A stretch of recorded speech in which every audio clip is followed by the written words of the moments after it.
Well, unfortunately, some of the costs are going to be borne by Monroe County, some will be borne by the state of Florida, and some will be borne by the federal government, where in reality, the federal government should bear all of the cost. But we've gone through this before with the federal government, and they quite never give us or give the local and state governments the money that they actually spent on doing federal government job.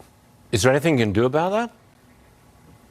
Well, we in Congress can say, look, that's our responsibility, and it's not the responsibility of a local sheriff or the governor or the National Guard. That's a national responsibility of Customs and Border Protection, of Coast Guard, et cetera. We appreciate the help that the local and state governments give to us, but at the end, we need to bear the full cost. We need to pass some legislation that says that, so that both Monroe County and the state of Florida can get reimbursed. Okay, hope it happens. According to a government official, the software that failed the FAA was installed back in 1993, 3 decades old. Should we privatize the FAA? I ask the question because the government doesn't do very well with computer systems and that kind of thing. They're bureaucratic. It doesn't work. Should we privatize? That's a possibility. Everything should be, up in the air. Everything should be on the table. All options should be on the table, not just for the FAA, but for many other things that the federal government is involved in. It could be that the private sector can do it better, cheaper, keep up to date. And so there's been talk about that with the FAA. That should be on the table.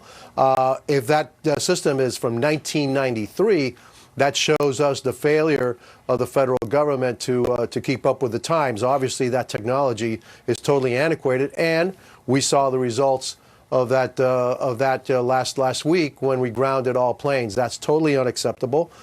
We need to investigate why it happened, and we need to give the FAA, at least at this point, the resources that it needs in order to upgrade and maintain the systems that are vital to the security of our passengers in the air. At the moment, it's the airlines that are getting browbeaten for the FAA's problem, but the real cause of the problem was this breakdown of the FAA. It's a government problem, not a private enterprise problem. That's why I'm saying, come on. The government doesn't do this stuff very well. At least think about using private enterprise. In my opinion, just my opinion, private enterprise handles big gobs of money much better than the government. Oh, no, that's truth. That's not just opinion. Yeah, the private sector, much more efficient. And they do a much better job with the resources that they have than the federal government. We have all these regulations that we impose on ourselves.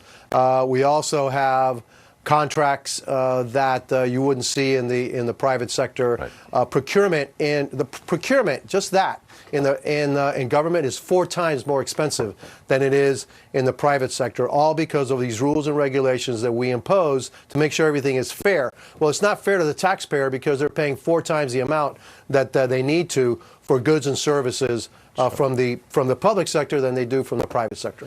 Privatization is my idea, and Congressman, I would like